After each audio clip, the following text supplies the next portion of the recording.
Welcome to day 3 of December. We are going to talk a little bit today about the 12 Days of Christmas book tag. All right, here we go. The 12 Days of Christmas book tag. So the first question is, obviously, a partridge in a pear tree.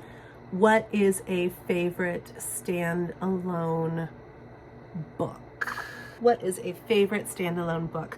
So one of my favorite standalones that I've read this year is A Sorceress Comes to Call by T.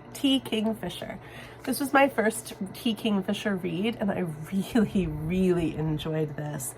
It is a standalone, and it is one of my favorite reads of the year. It's not in the running for favorite book of the year, but it is definitely a favorite read of the year. This gets a little bit horror near the end. Until then, it's kind of like a fairy tale retelling, although I don't know that it's retelling an actual fairy tale. It is about a sorceress who's very evil, and she has a daughter, and she's raising this daughter, and she is really very incredibly controlling. She decides that she sets her sights on this kind of wealthy, goofy older guy that she's going to marry, and she's working her magic to make that happen. She gets herself and her daughter moved into this house, but what she doesn't account for is that she shouldn't underestimate the spinster older sister, and this spinster older sister is going to change this young girl's life for the better. And again, it gets pretty scary near the end. If you don't like horror, I would not pick this up, but if you can stomach a little bit of fear, this is such a great book. Highly recommend this. It would be great for like a January read. Loved this. Number 2, Two Turtle Doves. Your fictional, your favorite OTP, one true pairing, or favorite relationship. I have chosen for that Persuasion. Of course, this is the story of Anne Elliot and Captain Wentworth, and how they fell in love and she rejects him, and 7 years pass and they meet again and rekindle their passion for each other.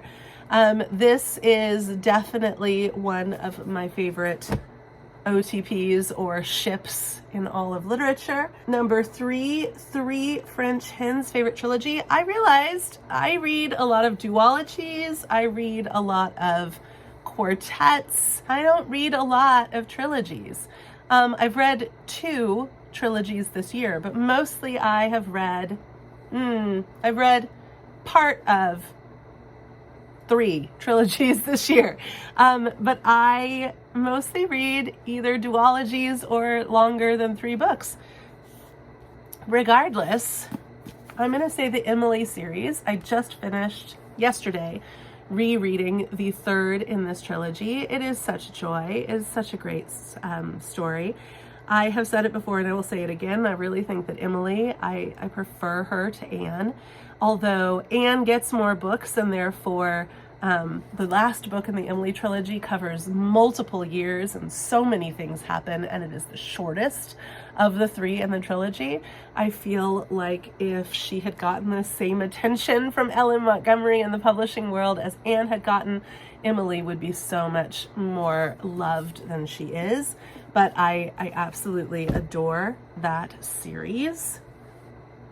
For Calling Birds, your favorite fictional beast or creature. So I've been wanting to do a reread of this, so this was in the forefront of my mind. But in this quartet, the Mirror Visitor Quartet by Christelle Dabos. Yeah, by Christelle Dabos. There is a sentient scarf. And it is so sweet and wonderful. It reminds me a lot of Little Miss Lola back there. It is a little bit mischievous, a little bit intelligent, a little bit of a pet, and it is the main character's scarf. What is her name? Ophelia? Yeah, Ophelia.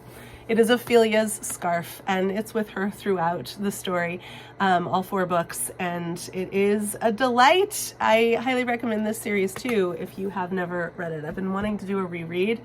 Probably will do so soon. Number 5, 5 golden rings show 5 golden books. I realized I don't really have a whole lot of books that are gold. I really don't have very many at all that are gold. So this is all a stretch. I have this copy, this edition from Barnes & Noble that I got in a little free library, actually. What a find. And I've never actually read this. I should read it, shouldn't I? It's really beautiful. It has like notes and it has illustrations in it.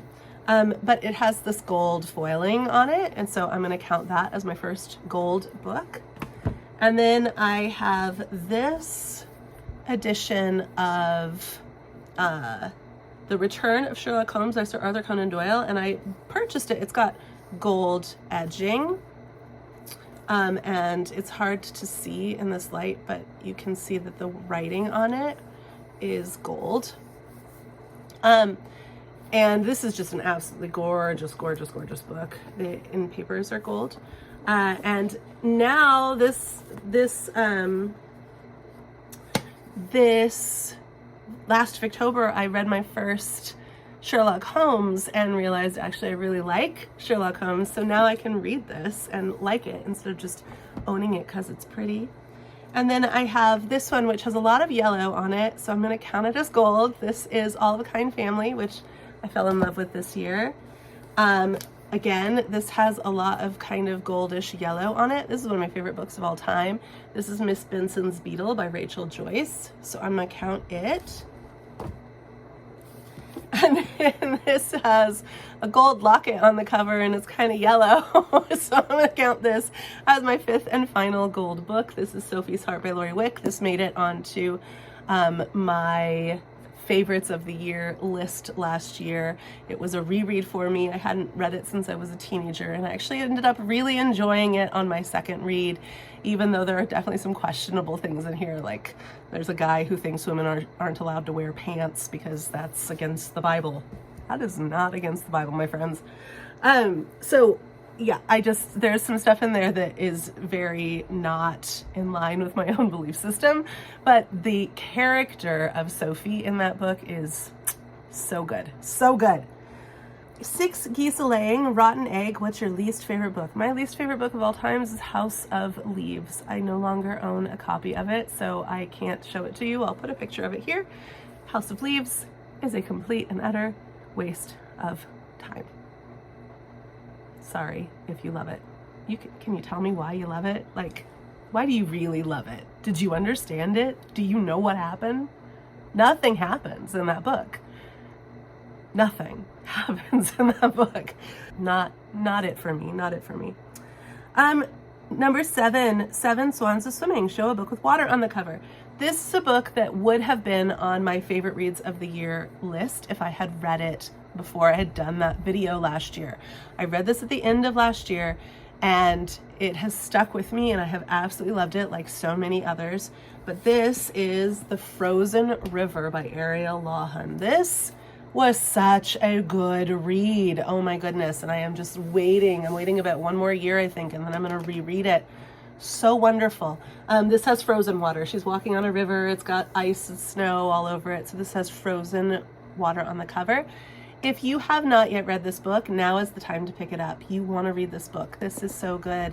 Every year for my friends and family, I put out a recommended like Christmas gift or, you know, get yourself a little something, books that you should read that I've enjoyed in the past year list. And this is on it for the adult section of my friends and family suggestions. So good. So good. 8 Maids a-Milking. What fictional food do you wish you could taste? I had the hardest time trying to come up with something for this. I really don't focus too much on food when I am reading. The book that I think made me focus on food the most was With the Fire on High, but again, I couldn't name a single thing that's cooked in this book for you. This is about a teenager a senior who is a single mom, and she has a real knack for seasoning things. When I was a kid, I know that I wished that I could have Turkish delight, like Edmund in the Narnia books, and then when I grew up and I had Turkish delight, it was awful. And I know I'm not the only one who has had that experience. I think the Turkish delight, if it were baklava, might appeal to me more. Yeah, I don't know. That was a really hard one for me to answer. And then we have 9 ladies dancing, your favorite dance between 2 characters. I think that all of the ball scenes in Pride and Prejudice are definitely the ones that stand out to me as far as dance scenes. I don't read a whole lot of books about dancers, so these definitely stick out the most. 10 Lords A-Leaping, favorite book-to-movie adaptation. I don't have my copies of these books anymore because I want to get new ones, but I would have to say Princess Diaries is definitely one of my favorite book-to-movie adaptations. I think that Princess Diaries is really enjoyable in book form, but better in movie form. 11 Piper's Piping, favorite book-to-movie soundtrack. I'm going to say Little Women. The 1994 version of Little Women, this soundtrack is spectacular. It's one of my favorite soundtracks of all time.